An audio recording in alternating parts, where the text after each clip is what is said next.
안녕하세요. 좋은 아침입니다. 주일 찬송 후에 이렇게 박수 치는 경우가 거의 드문데 제가 들어도 박수가 절로 나오는 것 같습니다. 힘 있는 찬송 감사드립니다. 기도하고 시작하겠습니다. 저희를 사랑하시고 구원해 주신 아버지 하나님 감사합니다.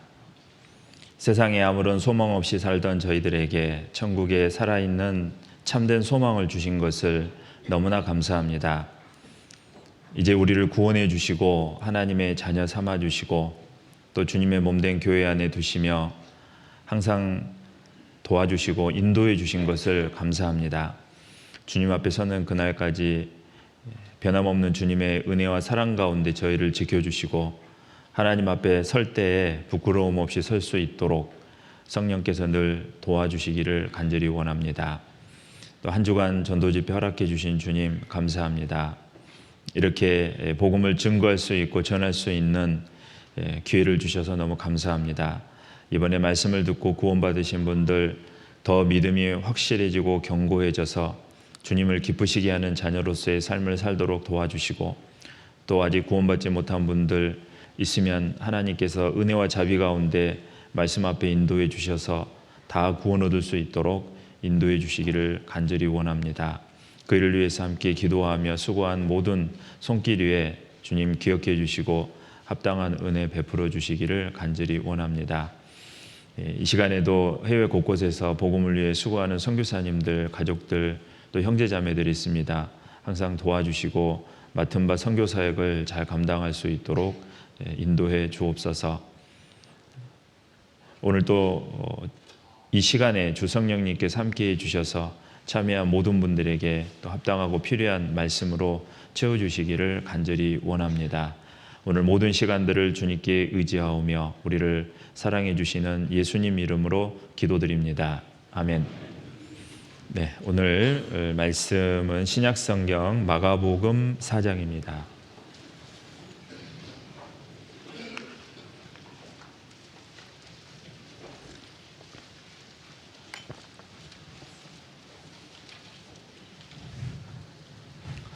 신약성경 59페이지 마가복음 4장 26절에서 29절 말씀입니다.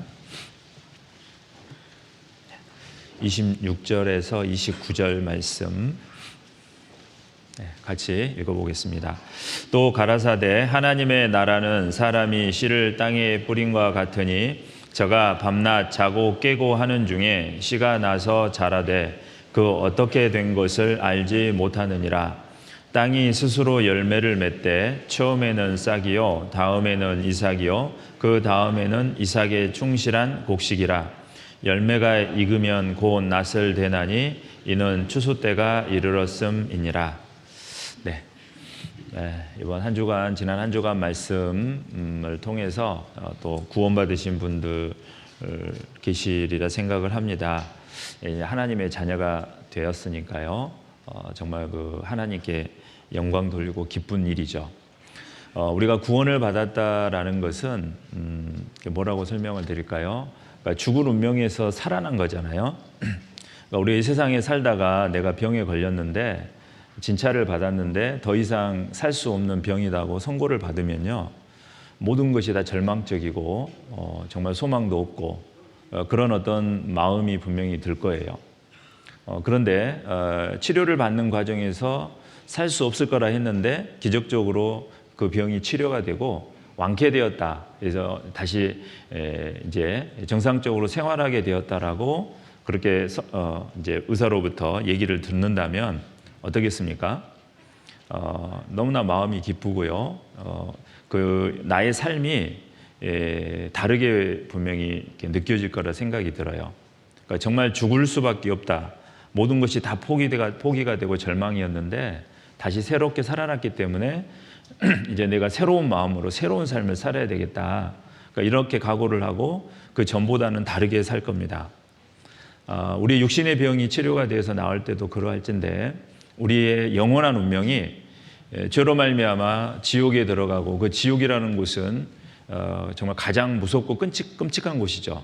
들어가면 다시 나올 수 없는 그런 운명에 갈 게 너무나 확실했는데 그 예수님의 십자가의 사랑으로 내가 이제 구원을 받아서 그 지옥에 가지 않고 또 우리가 이 천국을 제대로 몰라서 그렇지 이 성경을 이제 계속 읽고 배우는 가운데 이 하나님이 말씀하시는 그 천국은 정말 이 세상에서 그 어떠한 것과도 비교할 수 없고 인간의 언어로 표현할 수 없는 그런 곳이라고 말씀이 되어 있어요.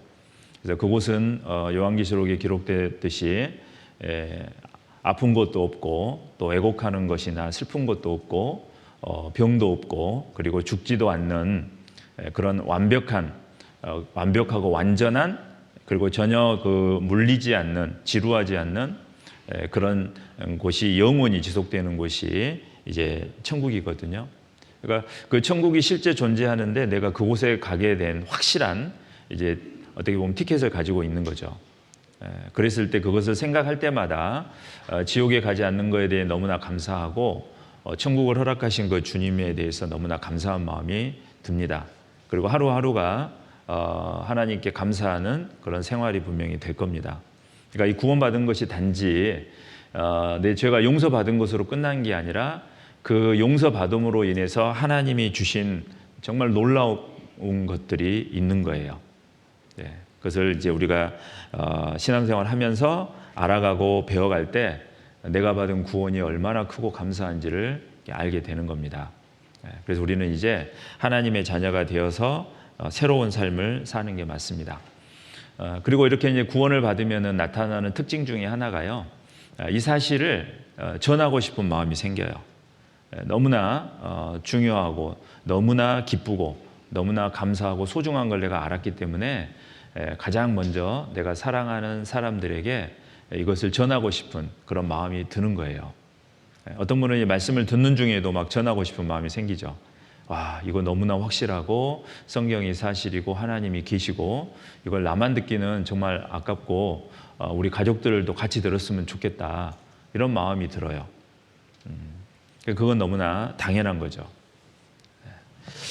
그래서 우리가 이 복음을 이제 전하는데 구원을 받은 분들이 생각할 때요.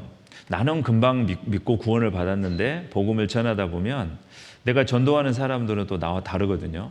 너무나 쉬운데 너무나 명확하고 확실한데 안 들으려 하고 너무나 명확한 증거가 있는데도 그것을 인정하려 하지 않고요. 이런 걸 보면은 마음에 많이 낙심이 되죠. 그래서 우리가 전도 집회 할 때마다 많이 기도하고 전도하고 자기 자존심 다 내려놓고 그래서 그 데려오는데요. 말씀 들으러 왔는데 그냥 졸다 가거나 억지로 왔다가 하루 정도 듣고 그냥 가버리거나 또 말씀을 끝까지 듣긴 들었지만 아무 생각 없이 듣거나 이러면 어때요? 마음이 낙심이 되고 좌절이 되죠. 근데 그래서 하나님이 갈라디아서에 뭐라고 하셨냐면 우리가 선을 행하되 낙심하지 말지니 피곤하지 아니하면 때가 이름에 거두리라 그랬거든요. 저도 이제 전도하면서 그 말씀을 항상 이렇게 생각을 합니다. 우리가 선을 행하고 있죠. 선 중에 가장 큰 선은 죽을 운명에 있는 그 사람, 지옥에 갈 수밖에 없는 운명에 있는 그 영혼을 살려내는 것이 세상에서 가장 큰 선입니다. 그걸 행하고 있는데 우리 뜻대로 잘 안 돼요. 왜냐하면 이제 하나님이 의지를 주셨기 때문에 본인이 결국은 선택을 해야 되는 문제거든요.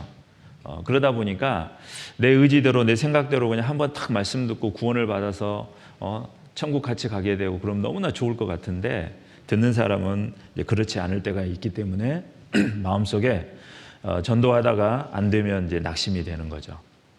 하나님 말씀하시기를 낙심하지 말고 피곤하지 아니하면 때가 이름에 거두리라 그랬어요. 피곤하지 아니하면. 그래서 이 피곤하지 아니하면이 무슨 뜻일까 하고 이제 성경의 다른 번역본들을 쭉 찾아보는 가운데 어떤 번역본에 뭐라고 되어 있냐면은 포기하지 아니하면 이렇게 번역이 되어 있더라고요. 그래서 그렇구나. 이 영혼에 대한 문제는 영원하기 때문에 내가 영생을 얻었고 내가 받은 영원한 생명은 다시 취소되는 일도 없고 빼앗기는 일도 없잖아요. 나는 완전히 너무나 안전합니다. 안전한 내 생명 가지고 있기 때문에 내 걱정할 필요는 이제 없죠. 구원받았으면. 그래서 내가 사랑하는 사람을 위해서 끝까지 포기하지 않고 그 사람이 나랑 만나는 순간 이제 영원히 뭐 헤어져 버리거나 내가 더 이상 그 사람하고 이렇게 접촉할 수 있는 기회가 전혀 없다면 어떻게 할 수 없잖아요. 하지만 내가 만나는 한, 나하고 어떻게 관계가 맺어져 있는 한은 내가 절대 포기하지 않고 계속 전해야 되겠다. 그러니까 이런 마음이 필요하다는 거죠. 그러면 때가 이름에 거두리라. 거두는 때가 분명히 있습니다. 저도 이제 교회 안에서 이렇게 지역을 옮겨가면서 이렇게 이제 전도를 하잖아요. 근데 제가 그 교회에 있을 때 그렇게 강팍하고 막 아내를 괴롭히고 말씀 듣자 그래도 좀 뺀질이 같이 이리 빠지고 저리 빠지고 뭐 말씀 들으러 와도 막 농담 따먹기 하고 가고 그래서 저 사람은 안 될 것 같은데 이렇게 이제 그 교회에서 제가 6년, 7년 이렇게 이제 전도하다가 결국은 이제 안 돼가지고요. 이제 다른 지역으로 갔어요. 근데 다른 지역에 가서 몇 년 후에 이렇게 학예수양에 가서 보면 그분이 구원받아가지고 왔더라고요. 그럼 제가 웃으면서 그러죠. 저 있을 때 안 받고 떠나니까 받냐 이렇게 웃으면서 그분이 이제 그러게 말입니다. 그러는데 어찌됐든 그거를 많이 봐요. 그러니까 그 가족이 포기하지 않고 계속 전도를 한 거거든요. 계속 기도 부탁하고 눈물로 호소하고 또 낙심이 되지만 피곤하지 않으면 포기하지 않고 또 기도하고 기도 부탁하고 힘을 얻고 용기를 내서 또 전하고 또 전하고 그런 가운데 때가 되니까 구원을 받는 그 분명히 있습니다. 그래서 그 일이 다른 사람에게만 일어나는 게 아니라 나에게도 반드시 일어나게 되는 겁니다.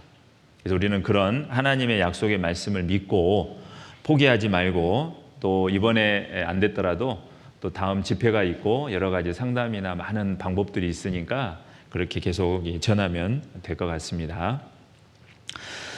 이번 이제 지난 한 주간에 말씀을 쭉 드렸는데 우리 영혼이 어떻게 구원받는지에 대한 말씀을 드렸습니다.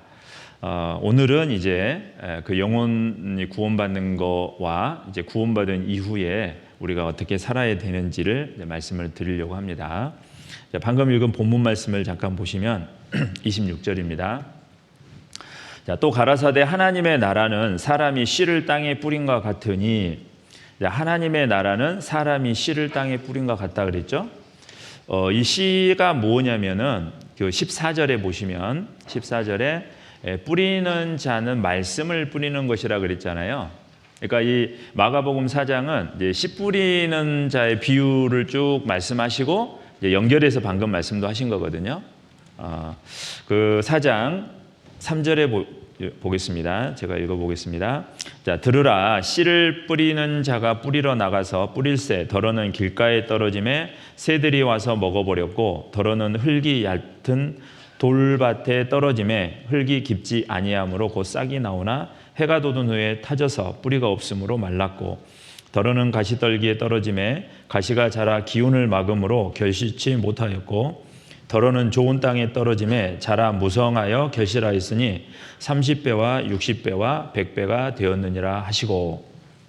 그러니까 이제 씨를 뿌렸는데 어떤 씨는 4절에 길가에 떨어졌고 5절에 어떤 씨는 흙이 얇은 돌밭에 떨어졌고 7절에 어떤 씨는 가시떨기에 떨어졌다. 그리고 8절에 좋은 땅에 떨어졌다. 이렇게 말씀하고 있죠. 그래서 이 씨는 말씀이라고 아까 뒤에 말씀하셨고 이 길가나 돌밭이나 가시떨기나 좋은 땅은 그 사람의 마음밭을 얘기합니다. 그래서 마음밭이 길가와 같으면 어떻습니까? 씨를 뿌려도 그 씨가 자랄 수가 없죠. 그래서 이 새들이 공중의 새들이 지나가다가 그 씨를 먹어버렸다. 그리고 이제 흙이 있어서 뿌렸는데 겉은 흙이지만 너무 얇아요. 안에는 돌밭이 있는 겁니다. 그래서 씨를 뿌렸는데 나오려고 하는데 해가 쫙 강하게 비치니까 바로 말라 죽어버린 거죠. 그리고 가시떨기에 떨어진 씨는 씨가 나오려고 하면 그 가시가 딱 이렇게 기운을 막아버리니까 더 이상 결실하지 못했다. 그러나 좋은 땅에 떨어진 씨는 30배, 60배, 100배 결실하였다. 그럼 여기서 이제 흙이 얕은 돌밭은 무엇이냐? 여기 16절에 보겠습니다. 16절에 또 이와 같이 돌밭에 뿌리었다는 것은 이들이니 곧 말씀을 들을 때 즉시 기쁨으로 받으나 그 속에 뿌리가 없어 잠깐 견디다가 말씀을 인하여 환난이나 핍박이 일어나는 때 곧 넘어지는 자요. 그러니까 말씀을 들을 때 와 너무 말씀이 신기하고 이런 말씀 참 처음 들어봤고 말씀이 너무 좋고 되게 기쁘게 반응을 했어요. 그런데 말씀을 듣는 중에 핍박이 오는 경우가 있죠. 그래서 왜 교회 가지 말라고 하는데 가냐? 우리 집안은 대대로 불교 집안인데 왜 한 집안에 두 종교가 있으면 집안 망하고 시끌시끌 하는데 왜 그러냐? 교회 다니는 것들은 또 것들이라고 그러죠. 막 재산을 다 갖다 바치고 뭐 뉴스 보니까 막 이상한 게 나오고 자꾸 이제 여러 가지 그런 것들을 통해서 옆에서 핍박을 합니다. 그럴 때 어때요? 말씀을 기쁨으로 일시적으로 받았는데 핍박을 딱 해서 그냥 그게 겁나니까 두려우니까 말씀을 포기해버리거나 들어도 그냥 예의상 내가 끝까지 듣기만 하고 믿지는 말아야 되겠다. 이런 사람을 얘기하는 거예요. 이런 사람이 있다는 거죠. 그리고 가시떨기 18절에 가시떨기에 뿌리운 자는 어떤 거냐면 19절에 세상의 염려, 재리의 유혹과 기타 욕심이 들어와 말씀을 막아 결실치 못하게 되는 자요.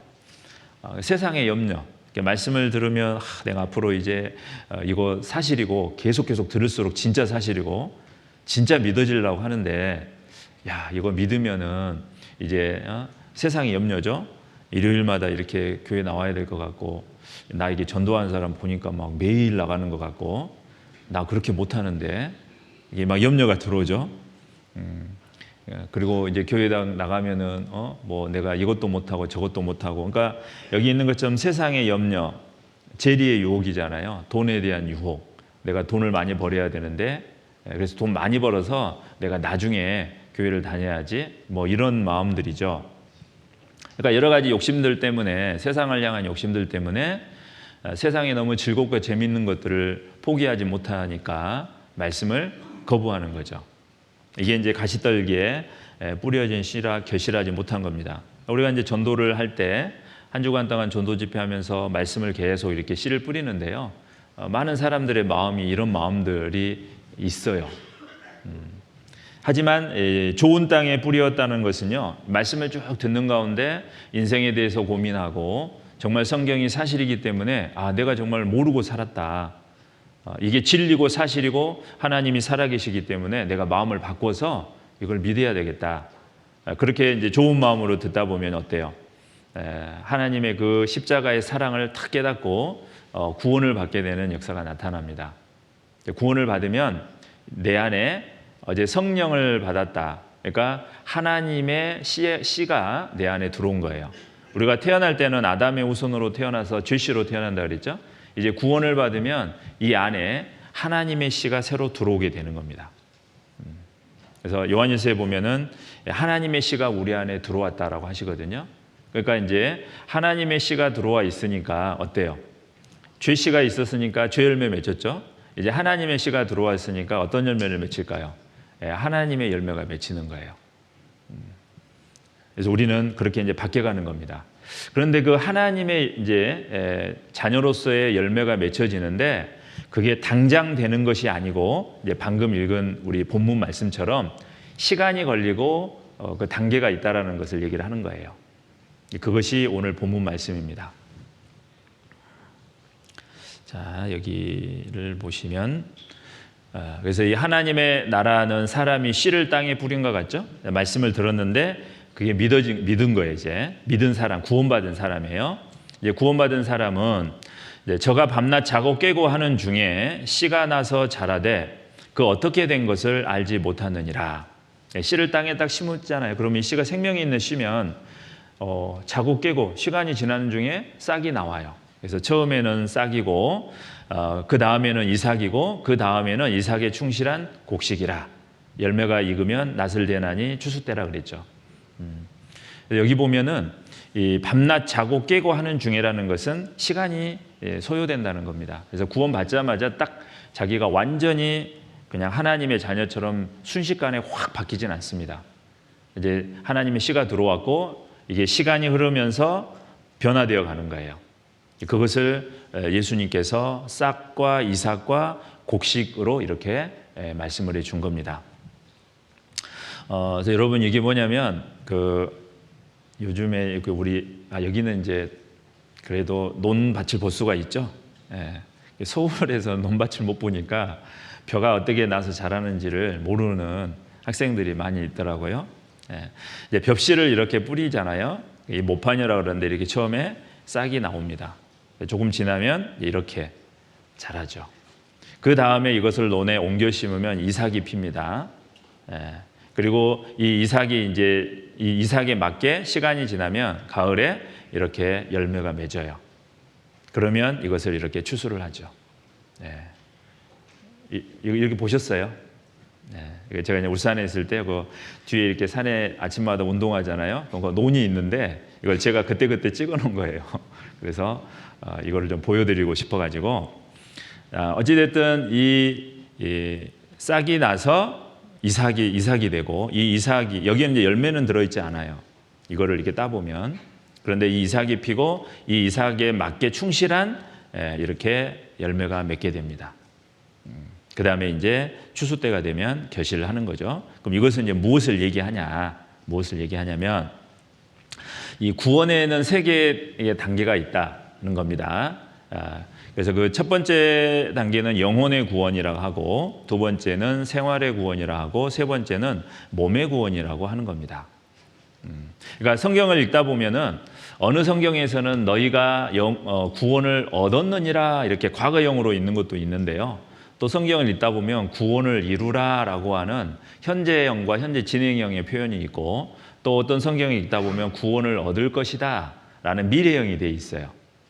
그러니까 아니 똑같은 구원인데 어디는 얻었고 어떤 말씀에는 이루라 그러고 어떤 말씀은 이제 앞으로 이루어질 것이라고 하니까 그럼 내가 구원을 받은 거야, 받고 있는 거야, 받을 거야, 헷갈리죠.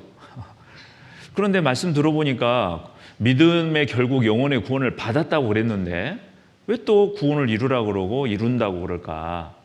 이게 이제 헷갈리게 돼 있죠. 이렇게 이제 아시면 돼요. 그래서 하나님이 말씀하실 때 싹과 이삭과 곡식을 얘기한 겁니다. 시작이 있고 성장이 있고 결실이 있다는 거죠. 그러니까 이것은 영혼 구원 받은 사람이 생활의 구원이 이루어지고 그리고 나중에 몸의 구원이 이루어진다. 이게 연결된 것을 얘기하는 거예요. 구원이 다른 게 아닙니다. 자, 그러면 이제 싹이라는 것은 구원을 얻었다. 그 다음에 생활의 구원은 이루라 현재고 몸의 구원은 얻으리라 미래형입니다. 영혼의 구원은 어떻게 받냐? 하나님의 은혜를 믿음으로, 즉 하나님의 그 풍성한 은혜로 값없이 예수님의 피로 말미암아 우리 죄를 영원히 사해주고 죄사함을 주셨잖아요. 그것을 은혜, 내가 한 것이 아니잖아요. 그러니까 믿기만 하면 돼요. 이것을 믿었을 때 영혼의 구원을 받았다고 하는 겁니다. 그러면 이제 영혼 구원 받은 사람이 당연히 생명이 들어가 있으니까 성장이 되겠죠? 그것을 생활의 구원이라고 하는데 이것은 성령의 복종함으로 이루어지는 거예요. 그러니까 영혼 구원 받은 사람은 이제 생활 구원으로 넘어가서 성장의 감, 그러니까 신앙생활을 하는 겁니다. 그래서 쭉 교회 안에서 하나님의 말씀을 배우고 성도들과 함께 교제하는 가운데 점점점 내 삶이 바뀌어지는 거예요. 구원 받은 사람은 반드시 이렇게 넘어가게 돼 있습니다. 그 다음에 그렇게 이제 쭉 생활의 구원을 이루고 있잖아요. 그럼 예수님 재림하신다 그랬죠. 재림하실 때 휴거가 일어나죠. 그때 이 몸의 구원이라는 것은 우리의 몸이 예수님 재림하실 때 부활이 됩니다. 그래서 내가 해야 될 첫 번째는 영혼 구원 받는 거죠. 이거는 믿음으로 받는 거고, 그리고 이 생활의 구원은 이제 구원받은 사람들이 하나님의 집인 교회 안에서 머무르며 계속 신앙생활을 하면 바뀌어져요. 열매가 맺힙니다. 성령의 열매, 하나님의 씨로서 합당한 열매가 맺혀져요. 그리고 살다가 이제 어느 순간 주님이 재림하실 때 가만히 있어도 구원받은 사람은 부활을 시켜서 우리를 데려가는 겁니다. 그게 몸의 구원이죠. 그래서 이제 헷갈릴 필요 없어요. 그러니까 구원을 이루라 그 말은 이제 내가 구원받은 사람이니까 하나님의 자녀다운 삶을 살아야 된다 그런 말씀이구나. 그리고 구원을 얻을 것이다 그 말은 이제 예수님이 곧 장래에 오시면 내 육신의 몸이 부활이 돼서 하나님께 가는 그것을 얘기하는 거구나. 그렇게 이제 딱 구별하시면 돼요. 아시겠죠? 네. 그래서 영혼의 구원을 받으면은 천국에 갑니다. 그러나 영혼의 구원을 받지 않으면 지옥에 가는 거죠. 그러면 생활의 구원을 못하면 어떻게 되냐? 지옥 가느냐? 그건 아니죠.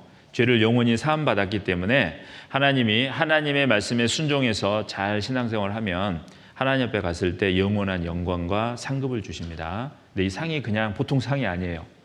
영원한 상입니다. 영원한 거. 그래서 이거는 이제 제가 이게 말하는 게 정확히 맞는 건 아니거든요. 맞는 건 아닌데 어떤 분한테 이 세상에서 1억 받으실래요? 천국에서 100만 원 받으실래요? 여러분은 어떤 걸 선택할 것 같아요? 천국에서 100만 원이죠. 왜요? 아니 1억하고 100만 원은 차이가 다르잖아요. 하지만 1억은 이 세상에서밖에 쓸 수 없는 거고 천국에서 100만 원은 영원히 쓰는 거거든요. 좀 이렇게 이해가 되시나요?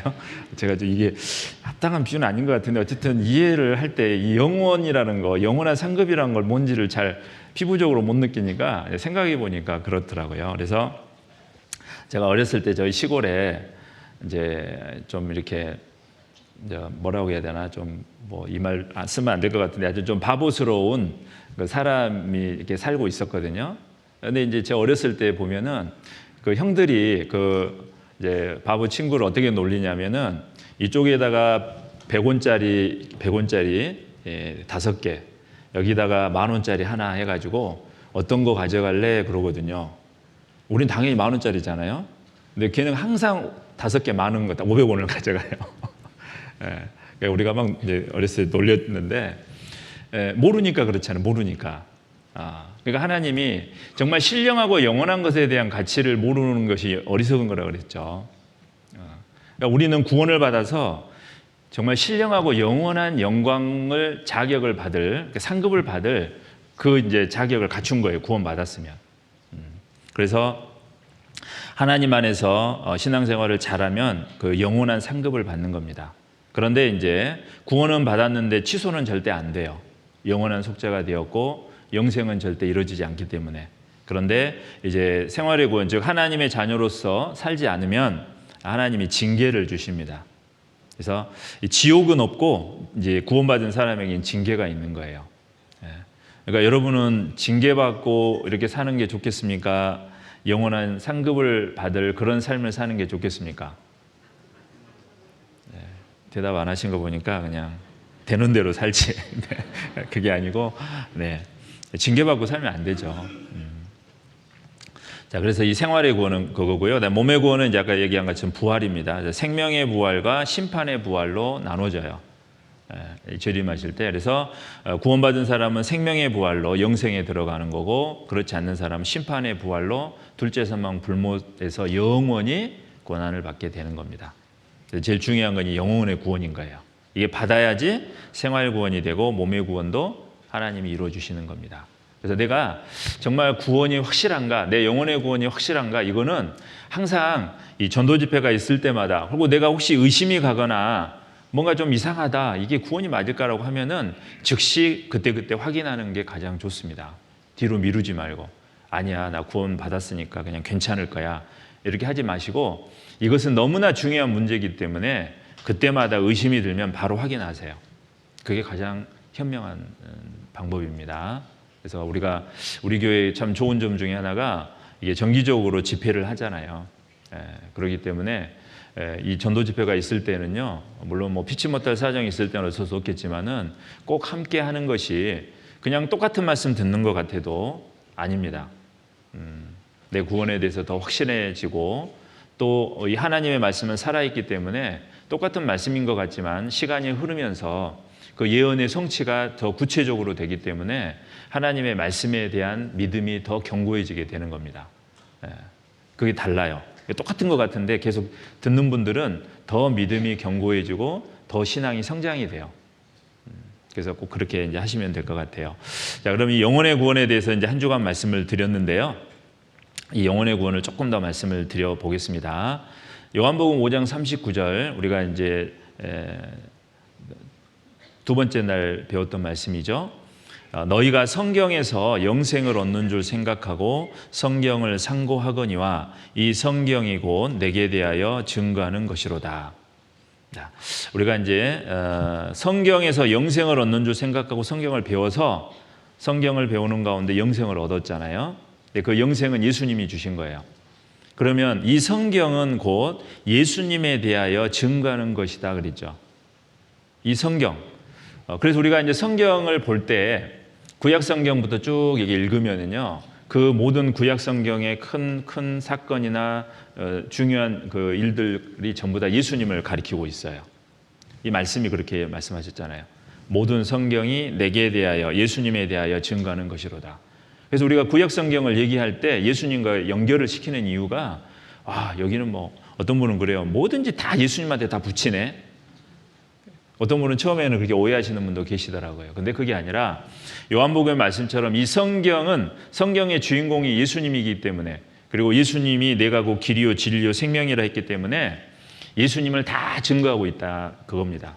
그래서 구약 성경의 사건을 보면 거기에 예수님을 증거하고 있고, 그것을 다른 성경에서 정확하게 하나님이 또 정리해서 말씀을 해주셔요.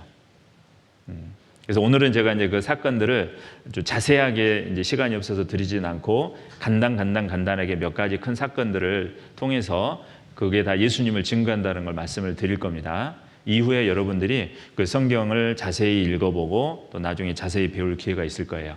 그러면 더 많은 그 말씀 속에서 은혜를 체험할 수가 있을 겁니다. 그 중에 그 첫 번째 것은 그 에덴 동산의 사건이죠. 에덴 동산에서 배웠던 것처럼 아담과 하와가 선악과를 먹고 죄를 범했죠. 그랬을 때 그들은 죄를 범했을 때 자기의 벌거벗음을 알게 되고 무화과나무 잎으로 치마를 해서 가려요. 그런데 그 하나님께서 나중에 가죽옷으로 옷을 바꿔주시거든요. 가죽옷으로. 여기 보시면 창세기 3장 21절에 여호와 하나님이 지어 입히시니라. 하나님이 지어서 만들어서 입혀주신 겁니다. 자기가 만든 게 아니에요. 그러니까 아담과 하와가 자기가 만든 것은 무화과나무 잎으로 만든 옷이었고, 근데 그 무화과나무 잎은 보시면 크긴 하지만 일단 잎사귀가 나무에서 떨어지는 순간 말라지기 시작하죠. 그러니까 그 무화과나무로 옷을 해서 입으면 시간 지나면 금방 부서지게 되고 또 새로운 옷을 또 만들어야 되죠. 그러니까 자기가 수고해서 만든 옷은 완전한 옷이 안 돼요. 그래서 계속 수고를 해야 되는 거죠.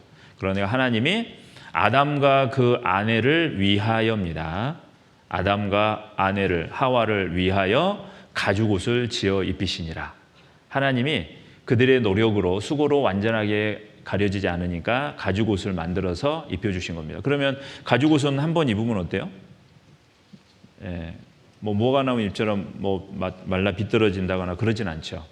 그래서 한 번 입고 완벽하게 그 허물을 가리운다는 걸 얘기하는 거예요.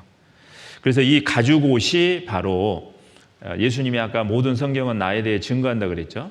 성경에 보면 그게 구원의 옷이다라고 합니다. 그리고 우리가 예수 그리스도로 옷 입었다고 하는 거예요. 여기 이사야 61장 10절입니다. 이 말씀, 내가 여호와로 인하여 크게 기뻐하며 내 영혼이 나의 하나님으로 인하여 즐거워하리니 이는 그가 구원의 옷으로 내게 입히시며 의의 겉옷으로 내게 더하심이 신랑이 사모를 쓰며 신부가 자기 보물로 단장함 같게 하셨습니다. 자, 하나님께서 여기 구원의 옷으로 그랬죠. 구원의 옷. 가죽옷이라는 것은 그들의 허물을 가리우는 거예요. 그러면 가죽옷은 저절로 나옵니까? 아니면 짐승이 죽어야지 나옵니까? 짐승이 죽어야 나오는 거죠. 성경에서 가장 핵심적인 단어 하나가 뭐냐면 피예요. 피.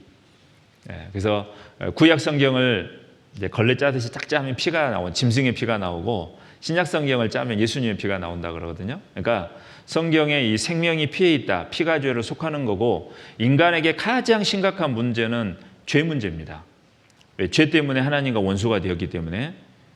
그래서 이 죄 문제를 완전히 해결해야 되는데 그것은 대속으로만 되는 거예요.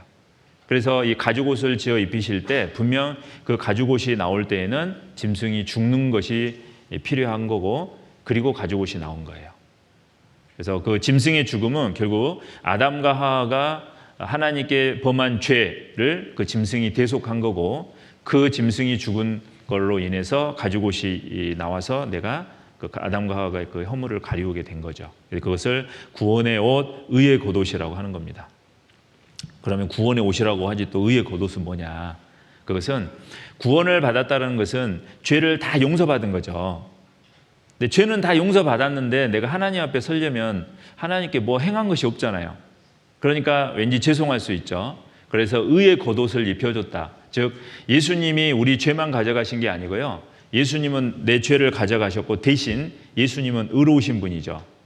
그래서 그 예수님이 하나님의 모든 계명을 다 완벽하게 지키신 그 의로운 것을 우리에게 전해주신 거예요.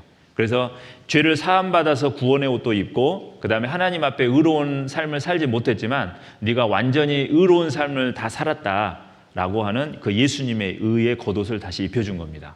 그래서 내가 의롭게 되어서 내가 의로운 사람이 되고 삶을 살아서 의인이라 한 게 아니고 예수님의 의로 나를 덮어주신 겁니다. 그래서 믿음으로써 의롭다 하나님이 인정해 주신 거예요. 네, 그것을 의의 겉옷이라고 하는 겁니다. 자, 그 다음에 갈라디아서 3장 26절 27절인데 화면만 보고 있으면 졸음이 오죠? 찾아보겠습니다. 오늘은 주일이니까 갈라디아서 3장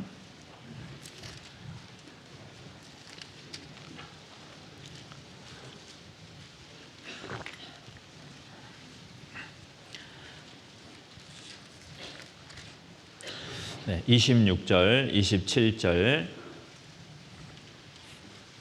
26절, 27절 같이 읽어보겠습니다. 너희가 다 믿음으로 말미암아 그리스도 예수 안에서 하나님의 아들이 되었으니 누구든지 그리스도와 합하여 세례를 받은 자는 그리스도로 옷 입었느니라. 다 믿음으로 말미암아 그리스도 예수 안에서 하나님의 아들이 되었죠. 그래서 이 믿음으로 행함이 아니고 율법을 지켜서가 아니라 믿음으로 하나님의 아들이 되었고 그리고 그리스도와 합하여 세례를 받는다는 것은 이 세례라는 것은 예수님과 공동 운명이라는 거예요. 그러니까 예수님의 죽음이 나의 죽음이 되고 예수님이 부활하신 게 나의 부활이 되는 거거든요. 그래서 이제 나중에 이제 구원받은 사람은 침례식을 합니다. 네, 그 침례식을 해야지 구원이 완전해지는 건 아니고 침례식이라는 것은 예수님의 죽음이 나의 죽음이고 예수님의 부활이 나의 부활이다. 예수님과 나는 같은 운명이다. 그것을 내가 확실히 믿었다라는 믿고 나서 그 표시로 이제 침례를 받는 거예요. 중요한 것은 믿는 것이 중요한 거죠. 그래서 그리스도와 합하여 세례를 받은 자는 예수님을 정말 이제 믿는 자는 그리스도로 옷 입었느니라 그랬죠. 그래서 예수님으로 옷을 딱 입었으니까 어때요? 예수님의 피로 죄가 다 사해졌고 예수님의 의로움으로 우리가 의의 겉옷을 입은 거니까 하나님이 나를 볼 때는 죄가 하나도 없고 의로운 존재로 보는 거예요. 그게 가죽옷입니다. 그래서 이 에덴 동산의 사건도 바로 그 가죽옷은 예수님을 가리키고 있는 거죠.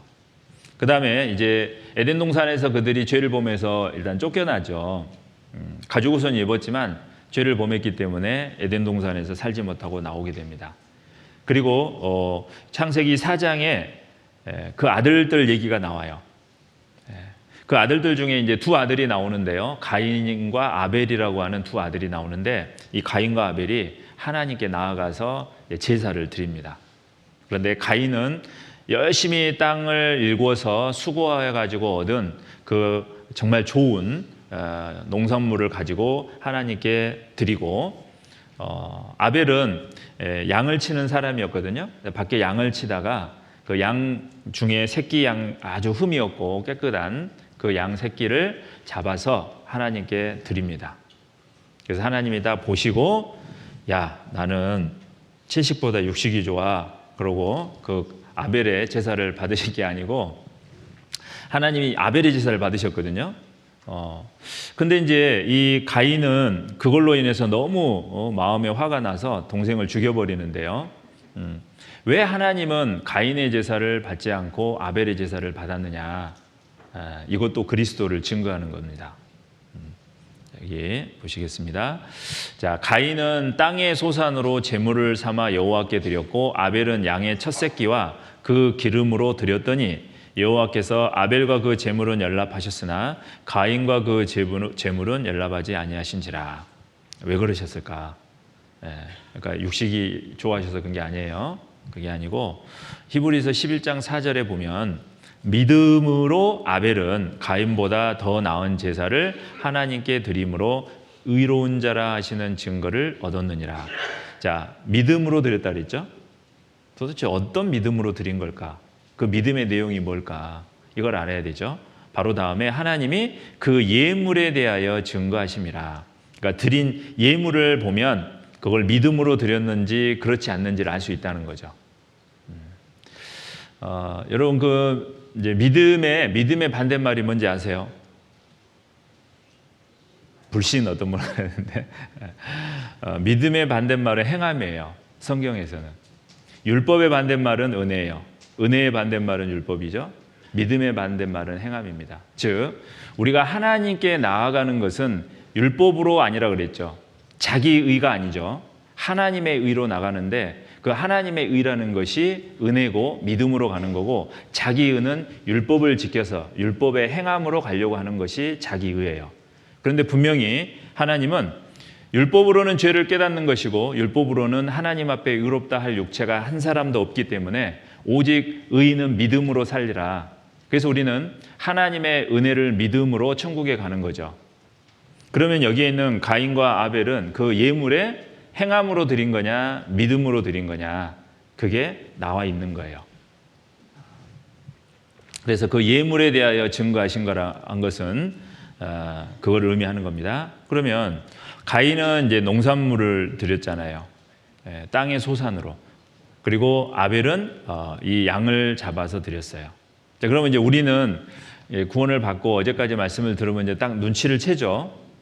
하나님의 어린 양이 예수님이잖아요. 그러니까 구약에서 모든 것은 짐승이 사람을 대신해서 죽음으로 피 흘려 죽음으로 그 사람의 죄가 용서받았다. 이게 구약의 쭉 내용이에요. 근데 그 모든 내용은 예수님을 가리킨다 그랬죠. 그러니까 지금은 짐승이 대신해서 내 죄를 대신해서 죽지만 이제 예수님이 오시면 진짜 제사가 이루어져서 예수님이 모든 사람의 죄를 다 대속하시고 누구든지 그 예수님을 믿으면 구원을 받는다죠. 그래서 이 가인은 이 땅의 소산물인데 땅은 아버지 아담이 죄를 범함으로 저주를 받았죠. 그런데 이 땅에서요 농사 지으려면 농사 지어 보신 분은 아실 거예요. 보통 수고와 노력이 들어가지 않으면 어렵습니다.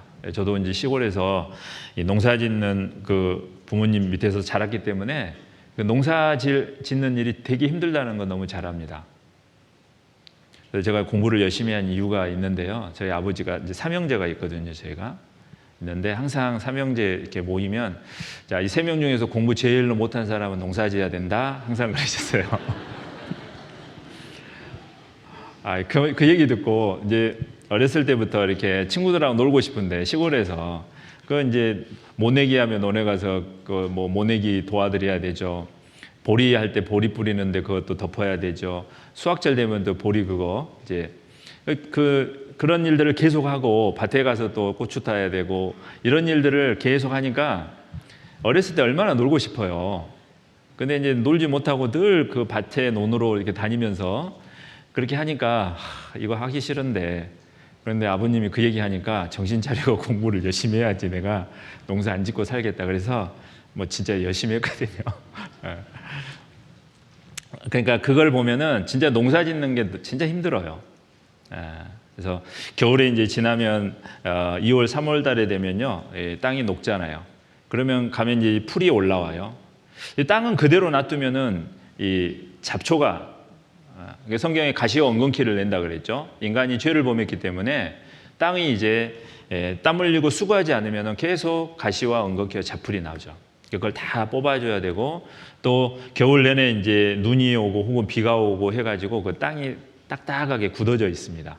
그러니까 그걸 다시 다 이제 예전에는 이제 소를 끌고 이렇게 쟁기질하고 그러면 흙이 부슬부슬하지 않으면 그걸 전부 이제 도구를 가지고 다니면서 다 깨뜨려 가지고 이렇게 부슬부슬하게 만들어야 되고 거기다 이제 거름을 뿌려야 되고 그 다음에 또 씨를 뿌려야 되고 그 다음에 비 안 오면 물 떠다 갖다 줘야 되고요. 또 풀이 계속 나면 그 잡풀 다 뽑아줘야 되고 그리고 이제 벌레 먹으면 벌레 잡아줘야 되고 농약도 해야 되고 그 진짜 할 일이 너무너무 많습니다. 그러니까 그렇게 수고해가지고 이제 좋은 걸 이렇게 하나님께 드린 거잖아요.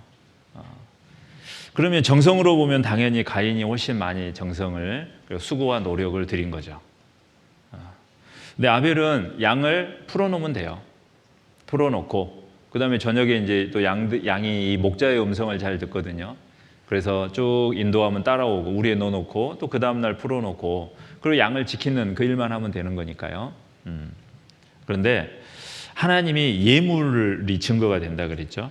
그래서 이 가인은 율법 행함으로, 자기 노력으로 하나님께 나아가는 사람의 대표인 겁니다. 그러나 아벨은 믿음으로, 이 양이, 그러니까 부모님이 하나님께 가죽 옷을 이렇게 주신 것을 입었을 때 이제 그 얘기를 분명히 사랑하는 자녀들에게 얘기해 줬겠죠. 중요한 문제니까. 그것을 이제 잘 듣고 아벨은 안 거예요. 아버지의 어머니가 죄를 범했을 때 짐승이 대신 죽어서 그 허물이 가려진 거구나. 나도 그렇게 해야 되겠구나. 그게 믿음이거든요. 그래서 믿음은 들음에서 나니까. 그래서 자기는 양으로 드린 겁니다. 이것은 바로 예수님을 얘기하는 거예요. 예수님을. 그래서 예수님께서 이 양처럼 우리 대신 십자가에 피 흘려 죽으심으로 우리 죄를 대신 대속하셨고, 그걸 믿기만 하면 되는 거죠. 그게 은혜입니다. 그래서 가인은 자기의 의로 가려고 하는 사람의 대표고, 아벨은 하나님의 의로 하나님께 가려고 하는 그런 사람의 대표입니다. 이것은 우리에게 아주 중요한 의미가 있습니다. 많은 사람들은 종교 생활하면서 항상 자기가 노력하고 자기가 뭔가 열심히 해서 천국 가야 된다라는 생각이 딱 고정되어 있죠. 성경은 절대 그것이 아니다라고 계속 얘기를 합니다. 그런데도 사람들은요, 꼭 아벨의 길이 아니라 가인의 길을 선택해요. 여기 갈라디아서 3장 11절에 하나님 앞에서 아무나 율법으로 말미암아 의롭게 되지 못할 것이 분명하니 이는 의인이 무엇으로 삽니까? 믿음으로 살리라 했습니다. 갈라디아서 2장 21절에 보면요, 내가 하나님의 은혜를 패하지 아니하노니 만일 의롭게 되는 것이 율법으로 말미암았으면 그리스도께서 헛되이 죽으셨느니라. 그러니까 내가 노력해서 천국에 가야 된다라고 생각하는 것은 하나님의 은혜를 패하는 겁니다. 아니, 내가 이렇게 노력하고 정성을 들이고 이렇게 수고하면 하나님이 인정해 주시겠지. 세상은 그렇죠. 막 노력하고 뭔가 열심히 하면 잘 싸. 아시죠? 졌지만 잘 싸웠다. 그거 졌는데 무슨 의미가 있어요. 그죠? 사람들은 그렇게 하는 거예요. 졌지만 그래도 최선을 다해서 잘 싸운 것이 중요하다. 물론 그게 의미 없다는 건 아닙니다. 그런데 하나님은 천국에 가는 문제에 있어서는 그게 아니에요. 내가 얼마만큼 이만큼 노력했으니까 그래도 인정해 줄 게 그게 아니고, 하나님의 공의, 하나님의 거룩하심은 양보가 없습니다. 완벽해야 되는 거예요. 근데 그 하나님을 올바로 알아야 되는데, 그래서 하나님은 우리가 못하니까 은혜로서 구원해 주시는데 계속 자기의 노력으로 자기가 열심히 해서 천국에 가야 된다고 그렇게 믿으면 은혜를 패하게 되는 거다. 그리고 더 큰 죄는 그리스도께서 헛되이 죽으셨느니라. 그러니까 예수님의 그 죽으심을 헛되게 만드는 거고, 히브리서에는 더 무섭게 표현하셨어요. 그 하나님의 아들을 짓밟는다 그랬습니다. 하나님의 아들을 짓밟는 거다. 예수님이 십자가에서 그 엄청난 고난과 고통을 참으시고 죽기까지 해서 우리를 살려주셨는데, 그래서 그것만 의지해서 그것이 100%로 그리고 천국 가도록 해놓으신 건데, 그것을 온전히 의지하지 않고 믿지 않고 자기 노력을 보태려고 하기 때문에 그게 하나님이 잘못됐다고 얘기하시는 겁니다. 그래서 그것이 은혜를 패하는 것이고 그리스도께서 헛되이 죽으셨느니라. 그래서 율법 안에서 의롭다함을 얻으려 하는 너희는 그리스도에게서 끊어지고 은혜에서 떨어진 자로다. 이건 너무 무서운 말씀이죠. 이렇게 말씀이 되어 있는데도 자꾸 사람들이 그래도 내가 열심히 해야죠. 제가 어느 지역교회에 있을 때요, 그 도시에서 꽤나 큰 그 교회당을 가지고 있는 교단인데, 거기 목회자들이 뭐라고 얘기하냐면, 구원받아도 죄 지으면 지옥 갈 수 있다. 그래서 저희 교회를 뭐 몇 단이라고 막 이렇게 비난을 하는데요. 이유가 뭐냐? 저기는 죄를 영원히 사함받는다고 하니까 그건 잘못된 거다. 그렇게 얘기하더라고요. 그러니까 그분들은 무슨 근거로 얘기를 하는지. 근데 그 교인들이 그걸 또 믿어요. 그래서 이제 우리 교회 와서 말씀을 들어보니까 아니잖아요. 그래서 내가 다니던 교회가 잘못됐는데 하고 이제 목사님들한테 물어보고 뭐 확인하는 과정에서 막 우리를 비난하는 거예요, 더. 근데 여러분, 중요한 것은 하나님 말씀이잖아요. 우리가 하나님 말씀대로 믿는 게 중요한 겁니다. 어떠한 목사님이, 유명한 세상의 목사님이 설교를 했는데 이 율법으로 하나님 계명을 열심히 지켜서 천국 갑니다, 이렇게 하는 건 그건 분명 잘못된 겁니다. 구별할 줄 아셔야 돼요. 그래서 여기 그리스도께서 헛되이 죽으신 거고, 율법 안에서 의롭다함을 얻으려 하는 너희는 그리스도에게서 끊어지고 은혜에서 떨어진 자입니다. 그러니까 목사님한테는 인정받고 붙어있을지 모르지만은요, 그리스도에게는 끊어진 거니까 하나님 앞에 가면은 지옥 가는 겁니다. 이거 너무나 중요한 거죠. 그리고 또 하나, 이제 우리가 유월절을 배웠죠. 출애굽, 애굽에서 나올 때, 그때 하나님은 장자 죽이는 재앙을 내리셨고, 그때 장자들이 살아나는 방법을 알려주셨어요. 그것은 양을 잡아서 양의 피를 문에 발라라, 임방과 설주에 바르고 그 양고기를 이제 안에서 구워 먹어라, 이렇게 말씀하셨습니다. 그래서 내가 애굽에서 사람들을 칠 때, 장자들을 칠 때 그 피를 보고 내가 넘어가겠다. 그러니까 피가 발린 집은 하나님이 그 재앙에서 넘어가겠다라고 하신 거예요. 그래서 여기 출애굽기 12장에 보면 여호와의 유월절이죠. 유월절은 넘어간다 그 말입니다. 재앙이 넘어간다. 그래서 피를 발라서 그 재앙이 넘어가서 그 안에 있는 장자들이 살아남게 되는 겁니다. 여기 13절은 같이 읽어보겠습니다. 내가 애굽 땅을 칠 때 그 피가 너희의 거하는 집에 있어서 너희를 위하여 표적이 될지라. 내가 피를 볼 때 너희를 넘어가리니 재앙이 너희에게 내려 멸하지 아니하리라. 피를 볼 때 장자가 죽는 재앙이 지나가는데 피를 발랐다는 것은 양이 대신 죽은 거예요. 그래서 그 피를 보면 이 장자가 죽은 거와 같구나라고 하나님이 아시고 그 재앙이 넘어갔다는 얘기입니다. 그것이 유월절이에요. 이렇게 뭘 바르고 있을까요? 양의 피를 이렇게 바르고 있죠. 양의 피를 분명히 발랐습니다. 근데 이제 집안에서 어때요? 양 고기를 이제 구워서 기도하고 감사하고 있죠. 아직 이제 재앙이 지나가지 않았지만 분명히 하나님은 약속을 지키시니까 피를 발라놨기 때문에 죽음이 우리 집안에는 오지 않는다. 그래서 여기 장자는 어때요? 안심하고 있는 거예요. 그래서 이렇게 평온한 표정으로 기도하고 있죠. 평온한 표정이 보입니까? 네. 근데 그 옆집에 봤더니 피는 발랐어요. 발랐는데 지금 걱정이 되는 거예요. 바르긴 발랐는데 혹시라도 죽으면 어쩔까? 여기는 이제 차남이라 눈치 보고 나는 안 죽는데 차남이라 장남이에요. 이거 어쩌냐. 아마 이 심정 모를 거예요, 차남은. 자, 어찌됐든 지금 걱정하고 있죠. 그러나 피는 발랐어요. 그리고 이제 그 다음 집 갔더니 다 어디로 사라졌네. 보니까 이 밑에 숨어가지고요. 혹시 진짜 죽을 것 같아갖고. 그런데 피는 발랐습니다. 자, 그 다음날 샬롬 그랬죠? 다 피가 발라 있잖아요. 샬롬이죠? 여기는 산놈 그랬네요. 나도. 그러니까 중요한 것은 이 피가 발라져 있으면 된다는 거예요. 그러니까 이것은 이제 왜 설명을 드리냐면, 어떤 분은 말씀을 듣고 정말 마음에 이제 확신이 있고 그래서 너무 감사하고 기쁠 수도 있는데, 어떤 분은 감정적으로 약간 이렇게 좀 무디는 분들도 있죠. 이분들은 막 감정적으로 그렇게 막 흥분이 되거나 막 너무 기쁘거나 그러지는 않을 수도 있거든요. 그러니까 그런 거와 상관없다는 거예요. 일단 중요한 것은 내가 하나님의 약속의 말씀을 확실히 믿고 있느냐예요. 피를 발랐으면 반드시 하나님은 피를 보고 넘어간다 그랬지, 피 발라놓고 네가 한숨 쉬고 있냐, 네가 식탁 밑에 숨었냐, 그거를 보고 내가 심판을 넘어가겠다, 심판을 내리겠다, 그건 아니죠. 딱 조건은 피를 볼 때 넘어가는 거예요.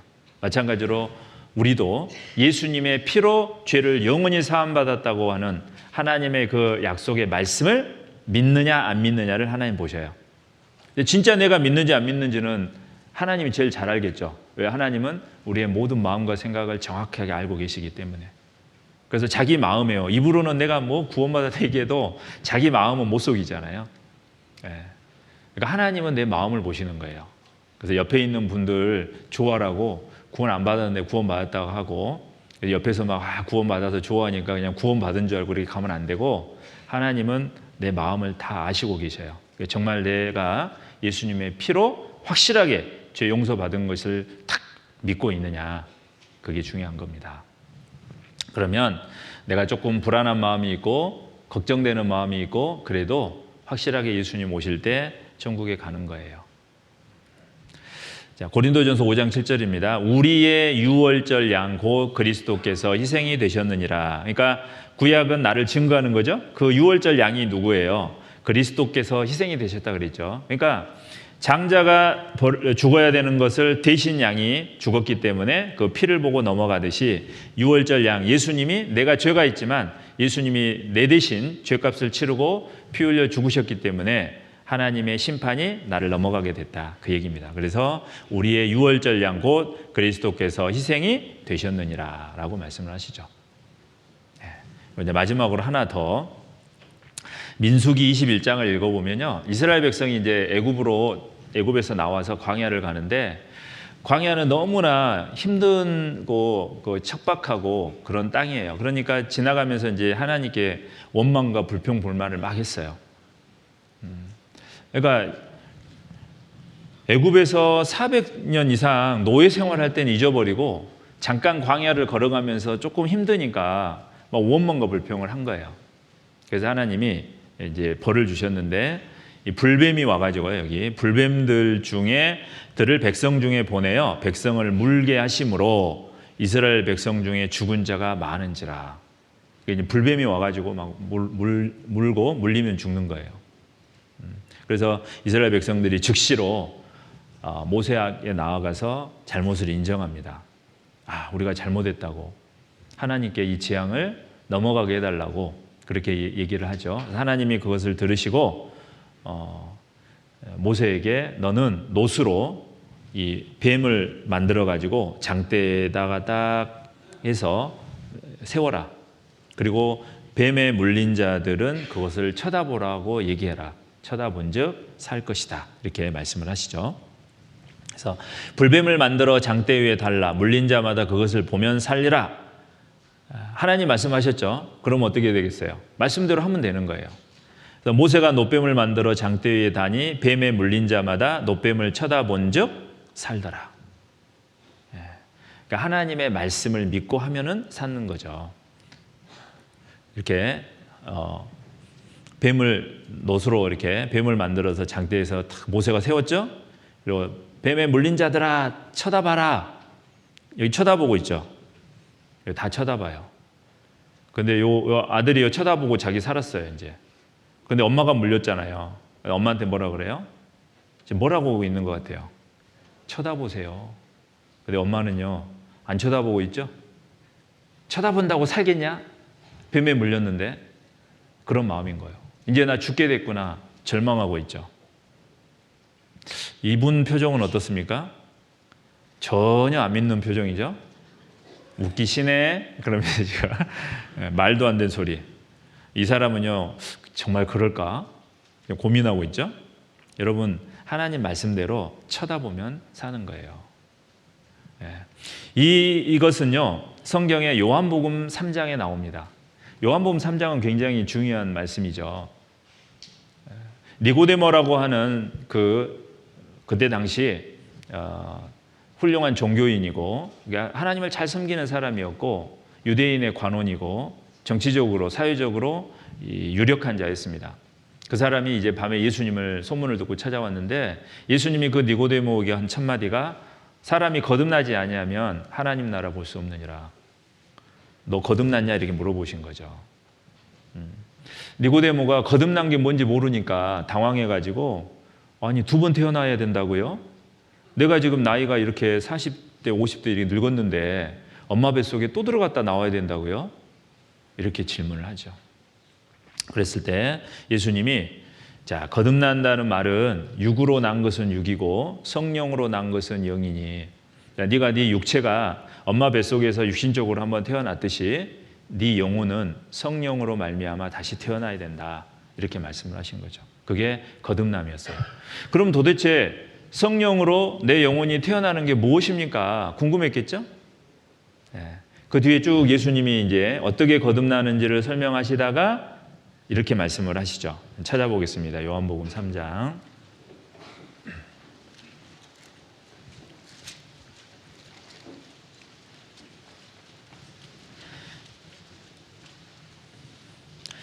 요한복음 3장 3절. 예수께서 대답하여 가라사대 진실로 진실로 내게 이르노니 사람이 거듭나지 아니하면 하나님 나라를 볼 수 없느니라. 니고데모가 가로되 사람이 늙으면 어떻게 날 수 있삼나이까? 두 번째 모태에 들어갔다 날 수 있삼나이까? 예수께서 대답하시되 진실로 진실로 내게 이르노니 하나님 나라 죄송합니다. 6절입니다. 물과 성령으로 나지 아니하면 물과 성령으로 나지 아니하면 하나님 나라에 들어갈 수 없느니라. 그러면서 육으로 난 것은 육이요 성령으로 난 것은 영이니 내가 네게 거듭나야 하겠다는 말을 기이 여기지 말라 그랬죠. 그러면서 뒤에 가면요 여기 14절입니다. 14절에 쭉 얘기하시면서 이제 거듭난 걸 얘기하는 거예요. 14절에 모세가 광야에서 뱀을 든 것 같이 인자도 들려야 하리니 이는 저를 믿는 자마다 영생을 얻게 하려 하심이라. 16절은 같이 읽겠습니다. 하나님이 세상을 이처럼 사랑하사 독생자를 주셨으니 이는 저를 믿는 자마다 멸망치 않고 영생을 얻게 하려 하심이니라. 이게 거듭나는 거잖아요. 그래서 이 민수기에 있는 불뱀이 와서 그들을 물었고 노뱀을 만들어서 쳐다본 적 살았죠. 그 사건을 통해서 그것은 이제 예수님을 증거한다 그랬으니까 예수님이 그 얘기를 하면서 얘기한 거예요. 모세가 광야에서 뱀을 들었지 않느냐. 왜냐하면 그 불뱀이 막대기에게 이렇게 매달렸다는 것은 저주 심판을 얘기합니다. 그와 같이 인자는 예수님이에요. 나도 들려야 하리니. 어디에 들려요? 십자가에. 내가 십자가에서 죽은 것은 너희의 죄를 내가 담당하는 거고 내가 대신 심판을 받는 거다는 얘기죠. 그래서 15절에 이는 저를 예수님을 믿는 자마다 쳐다보는 거 믿는 자마다요 영생을 얻게 하려 합니다. 영생은 뭡니까? 영혼이 사는 걸 영생이죠. 그래서 내 영혼이 거듭나는 것은 십자가에 죽으신 그 예수님을 바라보고 믿을 때 내 영혼이 거듭난다. 그 얘기를 하시는 거예요. 그게 거듭나는 거죠. 그러면서 16절에 하나님이 세상을 이처럼 사랑하사. 이 거듭남에는 하나님의 사랑이 있는 거예요. 내가 이처럼 세상을 이처럼 어떻게 해요? 예수님이 죽기까지죠. 사랑하사 독생자를 주셨으니 이는 저를 믿는 자마다죠. 누구든지 믿기만 하면 멸망치 않고 영생을 얻게 하려 하심이니라. 그래서 믿으면 영생을 얻는 거예요. 이게 거듭나는 겁니다. 어렵지 않죠? 그래서 이 구약의 십자가를 바라봐요. 십자가를. 그래서 예수님이 죽으실 때 다 이루었다. 세상 죄를 짊어지고 가셨고요. 내가 죄인 중에 계수였죠. 내 죄를 예수님의 피로 깨끗하게 싹 도말하셨죠. 그것을 바라보라는 거예요. 바라보는 것이 믿는 겁니다. 그것이 거듭나는 거죠. 그래서 이 구약의 노뱀도 바로 예수 그리스도를 우리에게 설명해 주고 있는 증거하는 것이라는 것을 알 수가 있어요. 이처럼 성경의 그런 사건들이 전부 다 예수님을 증거하고 있다는 것을 우리가 알아야 됩니다. 그래야지 우리가 구원을 받기 때문에. 이 구원이 너무 중요하고 구원의 핵심은 예수님이기 때문에 그렇습니다. 자, 여기 요한복음 10장 28절에 30절에 보면은 내가 저희에게 영생을 주노니 영원히 멸망치 아니할 터이요. 이제 구원받으면 영원히 멸망치 않습니다. 또 저희를 내 손에서 빼앗을 자가 없느니라. 저희를 주신 내 아버지는 만유보다 크심에 아무도 아버지 손에서 빼앗을 수 없느니라. 하나님 손에서 뭐 빼앗을 수 있는 사람 있을까요? 어렸을 때 보면요, 그 어린 애들하고 장난칠 때 애들이 좋아하는 거 있으면 이제 손에다가 딱 하고 이제 아빠 그러죠. 자, 이거 가져가. 그러면 이제 아이가 이제 손가락 하나씩 풀죠. 이렇게. 혹시 그거 해보셨어요? 근데 아버지가 이제 아빠가 꽉 쥐고 있으면 절대 못 풀어요. 그죠? 근데 이제 계속 그러면 아이가 우니까 그 뭐 아내한테 혼나죠. 뭐 얘한테. 그래서 이제 계속 노력하면은 보고 일부러 힘을 풀어서 이제 하나씩 풀어주잖아요. 그래서 딱 그걸 얻으면 되게 기뻐하죠. 자, 아버지가 정말 꽉 잡고 있으면은요, 그 어린 아이가 못 풀어요. 자, 근데 하나님이 우리에게 영생을 줬죠. 믿는 자마다 영생을 얻었어요. 그러면 하나님이 이제 우리를 딱 잡고 있는 겁니다. 그래서 이 말씀처럼 아버지 손에서 그 누구도 빼앗아갈 수 없다. 그것은 내가 받은 구원이 그렇게 안전하다는 겁니다. 그래서 한번 구원받은 사람은 취소되거나 그 구원을 잃어버리지 않는다는 것을 이렇게 말씀해 주신 겁니다. 그래서 우리는 이 하나님의 말씀을 믿으면 되는 거예요. 그렇죠? 예. 자, 그러면 이제 구원받은 이후에 그러면은 살면서 죄 하나도 안 짓고 살면 좋겠는데, 구원받으면 이후에 죄를 하나도 안 짓고 살 수 있을까요, 없을까요? 네, 성경은 불가능하다고 얘기를 합니다. 왜냐하면 나에게 하나님의 씨가 들어오고 내 이 죄씨가 사라지면 좋겠는데, 죄씨가 안 사라지고 있는 상황에서 하나님의 씨가 들어온 거예요. 이제 그러니까 구원받으면 어떤 마음이 되냐면, 처음에는 좀 이제 너무 기쁜데 시간이 가면 좀 괴로움이 이제 와요. 내가 분명히 구원을 받아서 하나님의 자녀가 되었고, 이제 하나님의 그 성품이 있으니까 말씀을 배우고 신앙생활 하다 보면 죄하고 막 멀어지고 싶고 정말 깨끗하고 더 하나님 자녀답게 막 잘 살고 싶거든요. 그런데 그런 마음은 계속 있는데 이 죄시도 같이 있으니까 얘는 또 그걸 방해합니다. 이제 옛날처럼 구원받기 전처럼 여전히 살고 싶은 그런 성품이 또 있어요. 그러니까 이제 이 두 개가 싸워요. 그러니까 마음이 이제 갈등이 생기는 거죠. 그래서 구원받으면은 이제 이런 죄와의 싸움이 있는 겁니다.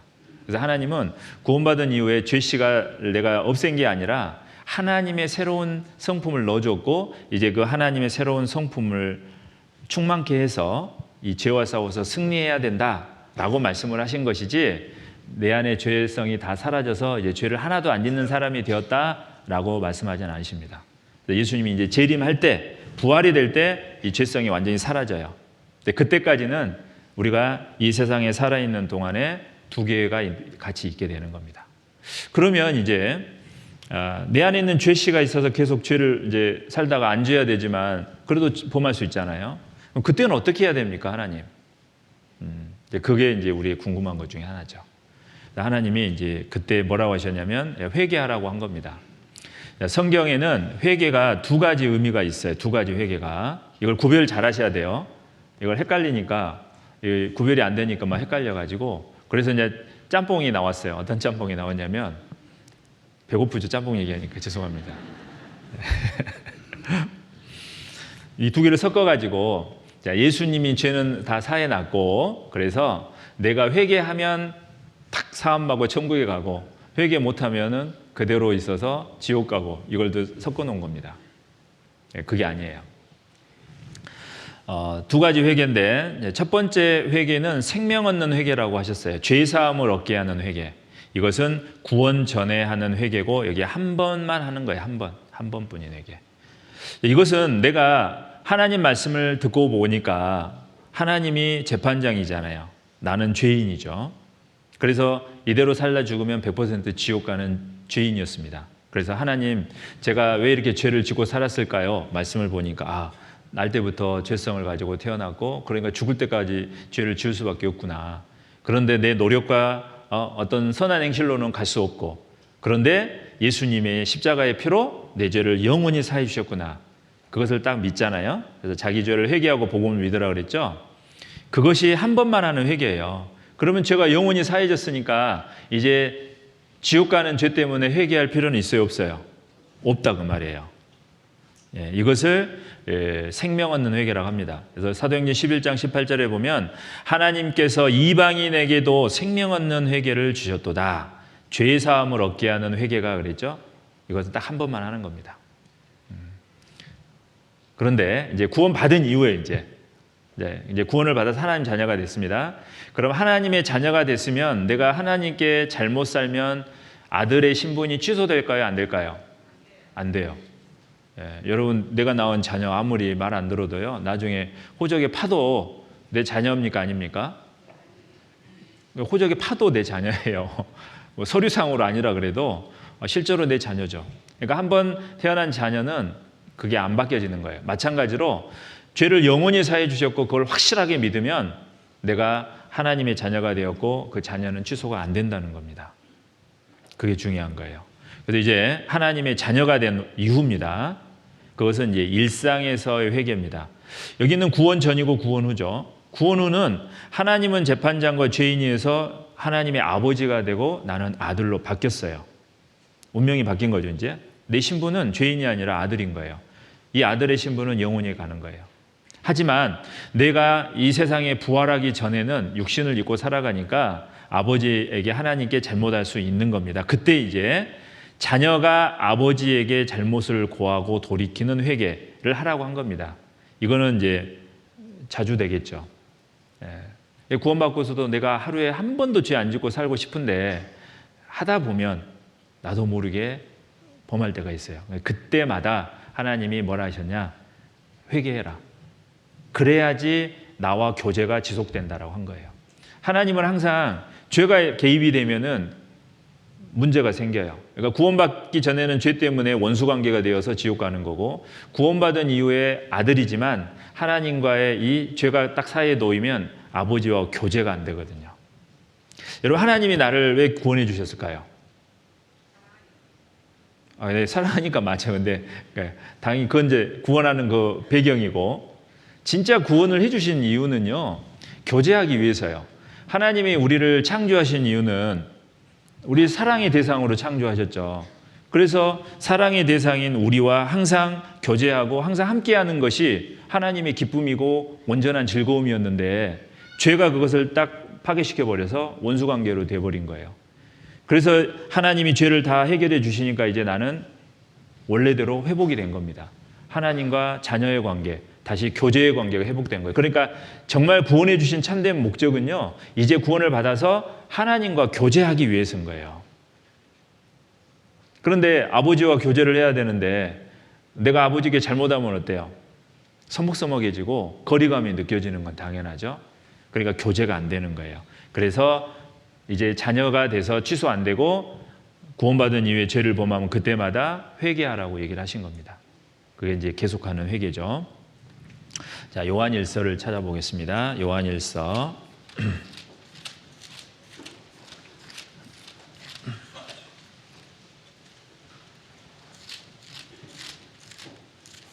1장입니다. 요한일서 1장 3절 4절을 같이 읽어보겠습니다. 우리가 보고 들은 바를 너희에게도 전함은 너희로 우리와 사귐이 있게 하려 함이니 우리의 사귐은 아버지와 그 아들 예수 그리스도와 함께함이라. 우리가 이것을 쓰면 우리의 기쁨이 충만케 하려 함이로라. 자, 보고 들은 바를 너희에게도 전하는 것은, 이 보고 들은 바가 예수님이거든요. 예수님에 대해서 전해준 것은 우리와 사귐이 있게 하려 함이라. 여기서 말하는 우리는 먼저 구원받은 성도들 속에 함께 하기 위해서요. 그런데 우리의 사귐은, 그리스도인들의 교제는 아버지와 그 아들 예수 그리스도와 함께 함이라 그랬죠. 하나님은 지금 우리하고 교제하고 싶은데 하나님은 영적 존재죠. 우리가 천국에 가면 부활이 돼서 하나님과 대면하여 교제를 할 겁니다. 근데 지금 이 세상에서는 그게 안 되죠. 그래서 하나님이 뭐라고 하셨냐면 구원받은 사람들과의 교제가 즉 나와 교제하는 것이다라고 하신 거예요. 그러니까 우리가 구원을 받았으면 어때요? 하나님과의 교제잖아요. 부모가 내 자녀가 있으면 자녀하고 서로 교제하고 사는 것이 그 삶 속에서 기쁨이지, 자녀를 낳았는데 자녀하고 한마디도 안 하고 평생 죽을 때까지 얼굴 안 보고 살면 어때요? 비극이죠. 맞죠? 구원을 받았는데 내가 하나님과 교제를 안 하는 건 그와 같은 거죠. 나를 교제하기 위해서 죽기까지 하셨는데, 그래서 이 세상에서 우리가 하나님과 교제하는 방법 중에 하나는요, 구원받은 성도들과의 사귐이다 그 말이에요. 그래서 내가 누구를 만나느냐에 따라서 그 사람의 영향을 받잖아요. 구원받은 사람이 그리스도인과의 사귐 속에 계속 있어 보세요. 그냥 이제 교제할 때는 다 사람들을 보는 거잖아요. 그러니까 뭐 간증 들어보면 뭐 오늘 뭐 집안에서 아내랑 싸워가지고 뭐 기분이 좀 안 좋았는데 어떻게 하다가 뭐 기도해가지고 돌이키고 다시 화해하고 뭐 이런 얘기 이제 하면은 뭐 저런 걸 얘기하냐? 사생활인데? 이럴 수도 있잖아요. 그리고 뭐 직장에서 내가 뭐 잘못했던 거 얘기하고 뭐 이런 걸 얘기하지? 그런데 그리스도인들과의 그 교제 가운데 계속 있는 것이 그게 거기에서 계속 하나님과의 교제가 이루어지고 있는 건데 그것을 계속 하잖아요. 그러면 시간이 지났을 때 내가 예수님과 하나님 성품으로 바뀌어가 있는 거예요. 틀림없이 그렇습니다. 여러분 주위에 그런 증인들이 있을걸요? 구원 받아가지고 심란했는데요. 막 1년, 2년 같이 교제하다 보니까 사람이 확 바뀌죠. 그게 다른 게 아니라 교제는 하나님이 예수님이 함께하는 교제이기 때문에 그런 겁니다. 그래서 그 교제를 위해서 구원해 주셨고 그런데 우리가 죄를 범했을 때 교제가 안 이루어져요. 그래서 하나님이 그때마다 회개하라고 하신 겁니다. 자, 여기 8절입니다. 자, 만일 우리가 죄 없다 하면 스스로 속이고 또 진리가 우리 속에 있지 아니할 것이요 나는 죄가 전혀 짓지 않는 사람이다 하면 거짓말하는 거다 그 얘기입니다. 만일 우리가 9절은 같이 읽겠습니다. 만일 우리가 우리 죄를 자백하면 저는 미쁘시고 의로우사 우리 죄를 사하시며 모든 불의에서 우리를 깨끗게 하실 것이요. 자, 우리 죄를 자백하면 이것은 구원받은 이후에 자녀로서의 죄를 얘기하는 거예요. 이 요한일서는 구원받은 사람들에게 주신 말씀이에요. 그래서 이제 하나님과의 교제를 위해서 구원해 줬고 내가 하나님과 교제를 하려고 하는데 여전히 하나님은 빛이시고 거룩한 존재이신데 내가 살다가 잘못할 수 있다는 거예요. 그럴 때마다 즉시 돌이키면 자백하면 하나님은 우리 죄, 그 자녀로서 지은 죄를 사하여 주시고 모든 불의에서 우리를 깨끗게 하실 것이요 라고 말씀하신 겁니다. 그래서 여러분 이제 구원받은 이후에는요 내가 죄를 범하면 즉시 그 자리에서 바로바로 하나님께 돌이키면 돼요. 모아놨다가 나중에 한꺼번에 한다고 하면 잊어버립니다. 그러면 그렇게 살잖아요. 그러면 삶 속에 이상은 없는데 왠지 내 마음이 조금씩 무감각해지고 무뎌져요. 그 내 영혼이 알거든요. 그래서 우리가 이제 오늘 성찬식도 하지만 이런 성찬식 할 때마다도 지난 나의 삶을 돌아보고 내가 잘못했던 거 하나님께 자백하고 그러면 되는 거예요. 그리고 기도할 때마다 내가 하나님께 잘못한 거 즉시 자백하면 하나님 뭘 안 하셔요. 100번이어도 괜찮아요. 하나님 용서해 주세요. 대신 고의적으로 계속 그러면 어떻게 할까요? 하나님이 아들 취소시킬까요? 징계를 주실까요? 징계를 주시는 겁니다. 하나님은 우리에게 그렇게 말씀하셨어요. 그래서 여러분 이제 아들로서 짓는 죄는 항상 즉시 자백해야 되는 겁니다. 자, 여기 시편 32편 5절이죠. 여기는 화면을 보고 또 같이 읽어보겠습니다.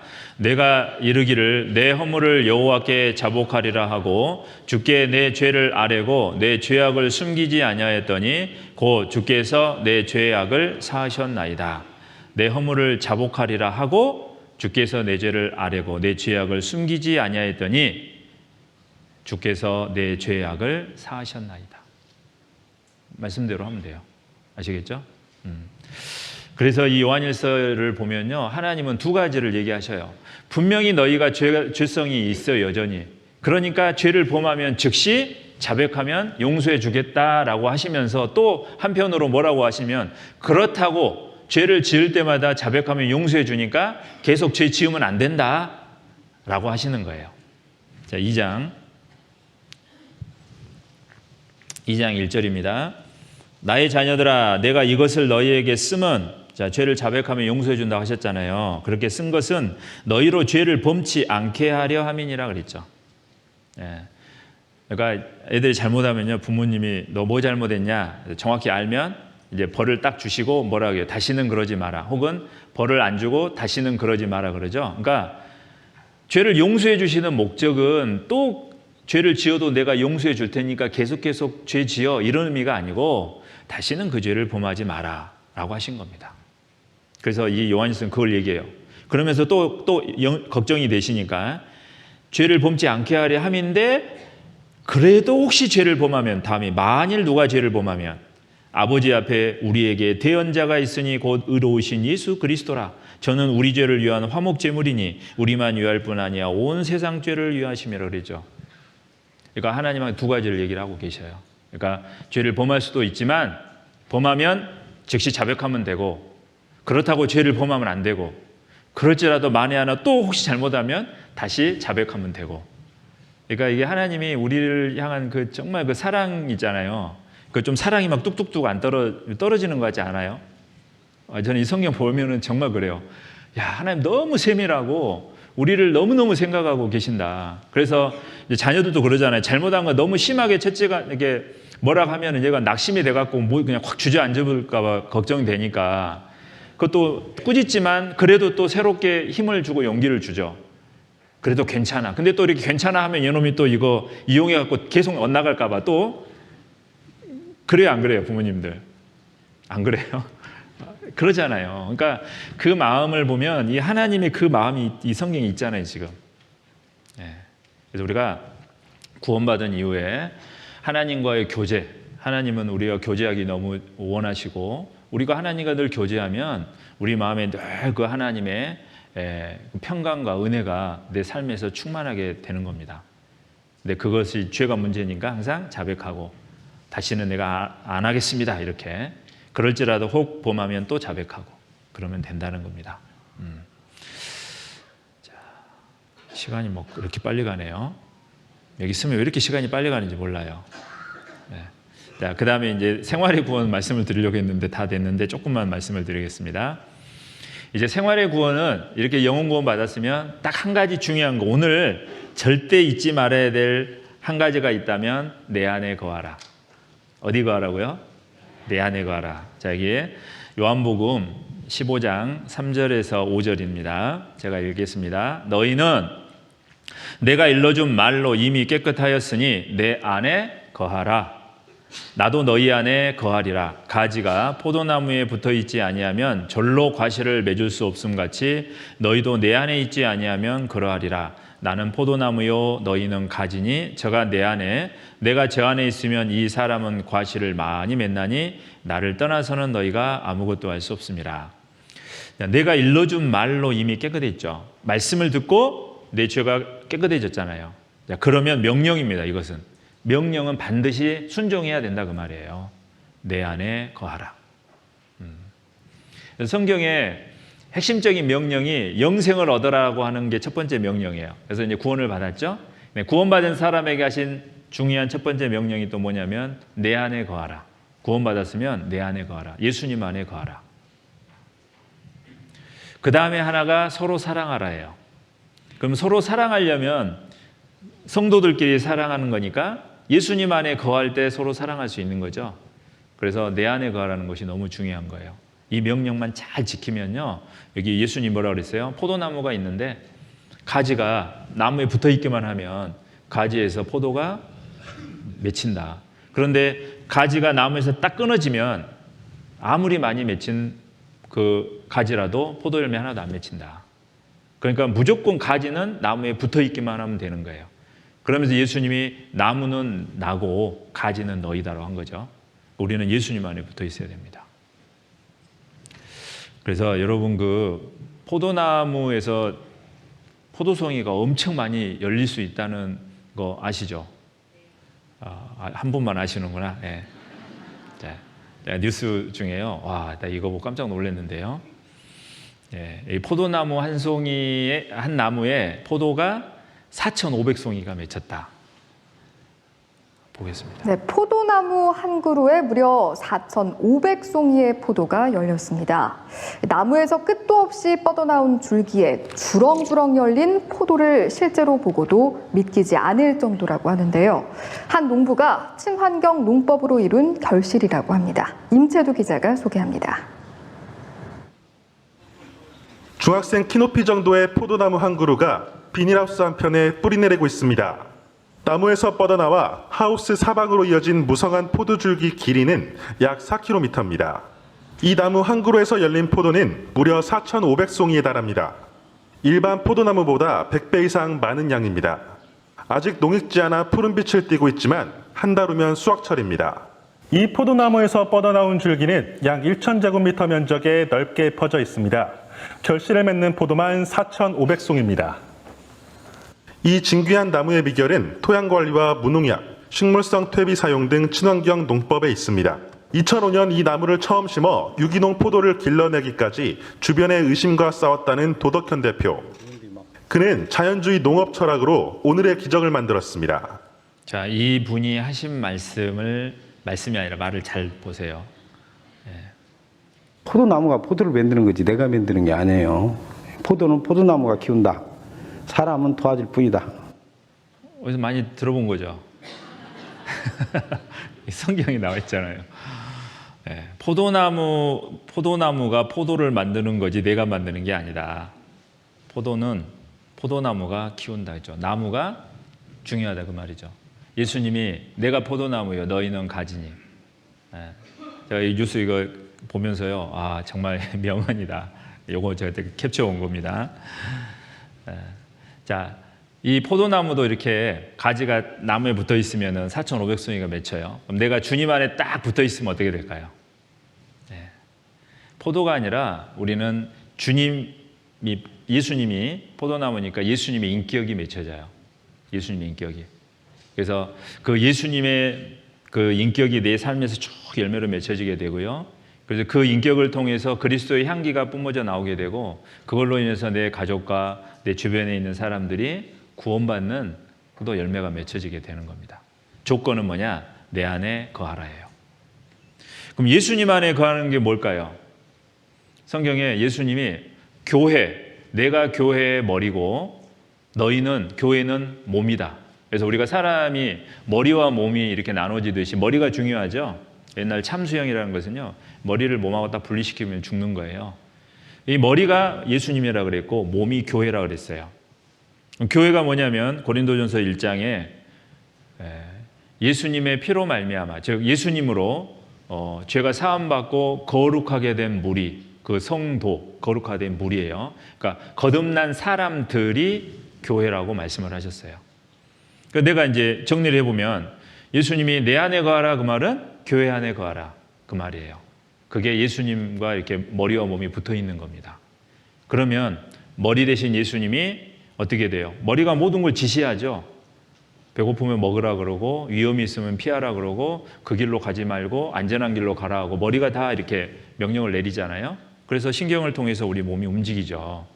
그러니까 사람이 구원받고 교회 안에 딱 있으면 예수님의 인도하심과 보호하심 아래 살아가게 되는 겁니다. 그래서 내 안에 거하라고 말씀을 하신 거예요. 아시겠죠? 그러니까 여러분 구원을 확실히 받는 게 중요하고 구원 받았으면 반드시 이 교회 안에 딱 붙어 있으면 돼요. 아무 교회나 가면 안 되고 내가 태어난 교회예요.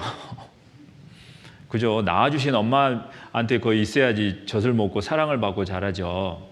그러니까 내가 확실하게 구원받은 이 교회가 내가 있어야 될 교회입니다. 여기 있으시면 예수님이 계속해서 함께해 주시고 그리고 내 삶 속에서 많은 열매를 맺게 되는 겁니다. 그리고 이제 신앙생활에서 중요한 4가지 요소가 있어요. 이거는 앞으로 계속 배우셔야 돼요. 계속. 그래서 아마 저희 교회 같은 경우는 제자교육부도 있고 뭐 다른 교회 갈릴리 학교도 있고 뭐 새신자 모임도 있고 하는데 그곳에 가면 이제 이거를 배우시거든요. 그래서 구원받은 분들은 꼭 이 과정을 수료하시기 바랍니다. 4가지 요소는 이제 간단하게 말씀드리면 첫 번째로는 말씀이에요. 4가지가 말씀. 우리가 이 밥을 먹어야 살죠? 우리의 영혼은 무엇을 먹고 사냐면 말씀을 먹고 삽니다. 그래서 여러분이 이제 말씀을 읽고 듣고 배워야 돼요. 그래서 자기 성경 하나 딱 준비해 가지고요. 이제 매일 읽고 어떻게 읽는지 다 이제 나중에 배우실 거예요. 그리고 이렇게 주일날, 수요일날 성경 배우는 시간이 있잖아요. 와서 배우시면 돼요. 그러면 내 영혼이 성장합니다. 두 번째로는 기도입니다. 기도. 우리가 숨 쉬어야지 사는 것처럼 우리 영혼의 호흡이라 그래요. 그러니까 숨 안 쉬면 답답하죠. 그래서 우리는 쉬지 말고 기도하라고 하신 이유가 거기 있어요. 쉬지 말고 항상 해야 돼요. 그래서 하나님께 기도하는데 이제 기도할 때 처음에 무슨 기도해야 된다고 했죠? 어제? 감사 기도죠. 감사합니다. 그리고 이제 내가 신앙생활하고 하나님을 섬기는 데 있어서 중요한 것들을 하나님께 구하면 돼요. 전심으로 구하면 돼요. 그러면 하나님이 주십니다. 근데 그 기도 응답을 받으려면 첫 번째로는 믿음으로 구하라 그랬거든요. 그러니까 하나님이 분명히 듣고 계시고 꼭 이 기도를 언젠가는 들어주실 거다. 지금 들어주실 수도 있고 후에 들어주실 수도 있고 그 믿음으로 구해야 되고, 두 번째로는 자기 육신의 정욕으로 쓰려고 구하는 거는 안 주셔요. 그래서 하나님 뜻대로 구하는 기도는 들어주십니다. 그래서 우리가 자녀들이 뭐 달라고 했을 때요, 그거 주면은요 이게 망가질 것 같으면 안 주죠. 근데 이거 주면은 자녀가 잘 되고 그러면은 무엇이든 요구하면 줘요. 그것처럼 하나님도 우리를 너무 사랑하시기 때문에 내가 육신의 것을 막 구해가지고요, 그거 하나님이 줬더니 하나님 떠나고 세상에 갈 것 같잖아요. 그러면 절대 안 주십니다. 그러니까 하나님의 뜻대로 구해야 돼요. 그러려면 하나님의 뜻이 성경에 들어있으니까 말씀을 이렇게 읽으면, 배우면 알 수 있죠. 그 다음에 방금 예수님이 말씀하신 것처럼 내 안에 거하라. 그럼 예수님 안에 거하면서 뭐 할까요? 교제, 아까 사귐이라 그랬죠? 그래서 성도들과의 사귐이 하나님과의 사귐이라는 걸 꼭 잊지 마세요. 그 다음에 이제 네 번째가 우리만 이 사실을 알고 있으면 안 되겠죠? 그래서 사랑하는 사람에게 전하는 그 일을 해야 돼요. 그래서 예수님이 사도행전 1장 8절 승천하시면서 하늘에 올라가시기 전에 하신 말씀이 오직 성령이 너희에게 임하면 구원을 받았으면 너희가 권능을 받고 예루살렘과 온 유대와 사마리아와 땅끝까지 이르러 내 증인이 되리라. 그래서 우리는 예수님을 증거하는 삶을 살아야 됩니다. 그리고 이제 마지막으로 우리가 이제 몸의 구원이 아까 있다 그랬죠. 그건 부활을 얘기합니다. 그래서 우리의 몸의 구속을 기다리는 자 구원에 이르게 하기 위하여 호련히 다 변화하리니 영광의 형체와 같이 변케하리라. 이것은 우리의 부활을 얘기합니다. 그래서 우리 그 애벌레가 이렇게 나비가 되는 것을 하나님이 왜 보여주셨냐면 고린도전서 15장에 나와요. 모든 것이 이렇게 보면 씨를 심으면 아름다운 꽃으로 바뀌는 것을 부활이라고 그랬거든요. 그러면 씨도 아름다운 꽃으로 바뀌고 그 징그러운 애벌레가 예쁜 나비로 바뀔 것 같으면 하나님의 자녀인 우리는 어떠한 모습으로 바뀔까요? 하나님의 형상이죠.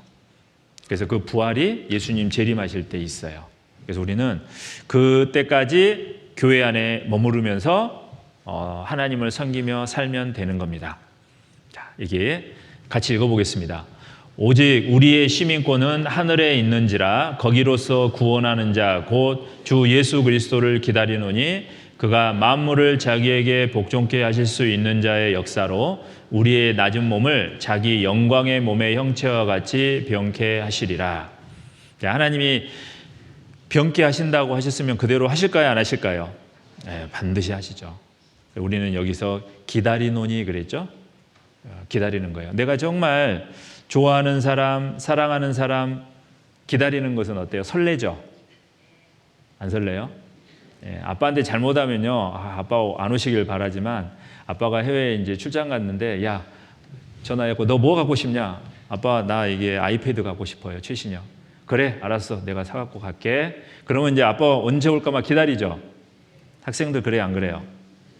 다 아이패드 가지고 있구나. 그럼 다른 걸로 할까? 어찌됐든 그 얘기 들으면 어때요? 와, 빨리 왔으면 좋겠다 하고 막 기다리잖아요. 그래가지고 문자로 아빠 지금 어디 와? 나 이제 공항에 왔어. 그럼 몇 시에 와? 좀 비행기가 좀 늦어질 것 같은데 그래, 알았어. 비행기 탔어. 그리고 뭐 계속 궁금하죠. 그래서 딱 띵동 벨소리 놀리면요, 막 가서 이렇게 너무 반갑게 기다리는 거잖아요. 우리가 예수님을 그런 마음으로 기다리는 거예요. 예수님 오시면 완전히 신령한 몸으로 부활이 되고 우리가 정말 완전한 모습으로 영원한 기쁨과 행복 가운데 살게 되는 겁니다. 그래서 우리는 그것을 기다리는 거예요. 자, 마지막 오늘 말씀 읽겠습니다. 저가 모든 사람을 대신하여 죽으심은 산자들로 하여금 다시는 저희 자신을 위하여 살지 않고 오직 저희를 대신하여 죽었다가 다시 사신 자를 위하여 살게 하려 함이니라. 우리를 대신해 죽으신 것은 이제 우리를 대신해 죽었다가 다시 사신 자를 위해서, 우리 자신을 위하여 사는 것이 아니고 우리를 위해 죽었다가 다시 사신 자 그리스도의 영광을 위하여 살게 하려 함이라. 이렇게 살면은 영원한 영광과 상급을 나에게 주시는 거예요. 그래서 주님 오실 때까지 정말 소망 가운데 이렇게 주님을 위해서 열심히 우리가 살아가야 되겠습니다. 네, 기도하고요. 이제 가지 마시고 성찬식 있으니까 성찬식 하고 가시면 되겠습니다. 기도하겠습니다. 하나님 아버지 감사합니다. 이번 한 주간 동안 말씀을 통하여 구원케 해주시고 또 어떻게 살아야 될지 알려주셔서 너무 감사합니다. 주님의 이 크신 사랑과 은혜, 이제 곧 주님 오실 때 우리가 부활이 되고 또 그런 소망을 가지고 주님 안에 살기를 원합니다. 한 사람도 떨어지지 아니하고 교제 가운데 거하게 해주시고 하나님이 주시는 풍성한 은혜와 사랑을 체험하면서 행복한 가운데 신앙생활을 할 수 있도록 인도해 주시기를 간절히 원합니다. 무엇보다도 주님 앞에 서는 그때 부끄러움 없이 설 수 있도록 도와주시고 또 우리 주변에 이 사실을 알지 못하는 사람들에게 복음을 또 힘껏 전하다가 주님 앞에 설 수 있도록 도와주옵소서. 우리의 모든 삶과 모든 것을 주님께 부탁드립니다. 우리를 사랑해 주시는 예수님 이름으로 기도드립니다. 아멘.